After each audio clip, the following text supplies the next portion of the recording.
Hello everyone, welcome back to the Aster SAL. We are on week 4 and we are doing step 4 in our pattern, so you can refer to that for the instructions for this week, or you can stay tuned. There's an instructional video following this that you can follow along with, and it's a very easy week. We're just doing some folded corners. It's kind of a review of last week, so it should be nice and relaxing, and the video was pre-recorded.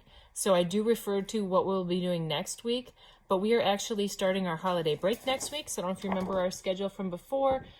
We are taking a break for the holidays and we will be back on January 7th. So you have a few weeks to catch up. And in the meantime, I hope you have a great holiday season, a good Christmas and New Year's, and hopefully you can sneak in a little time to sew. So we'll see you back here January 7th. Hello quilt friends, welcome back to the Aster Sew Along.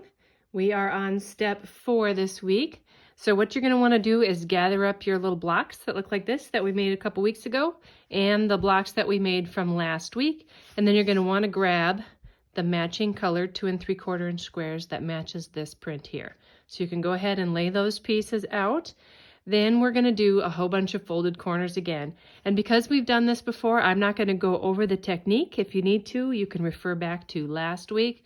But it's going to be sewing from corner to corner, following the same direction already established by the cream angle here, and you're going to repeat the same on the other side.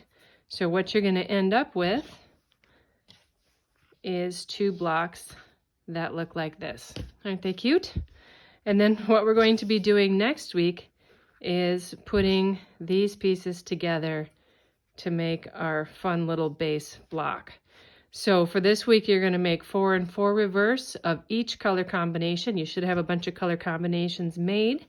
It's nothing tricky, just easy, relaxed sewing and a lot of folded corners. So grab yourself a cup of coffee, put in a movie or an audiobook, and just sew folded corners. If you have any questions, you can leave them for me in the comments section, and I will respond back that way. If you don't have any questions, then just have fun sewing, and we'll see you back here next week.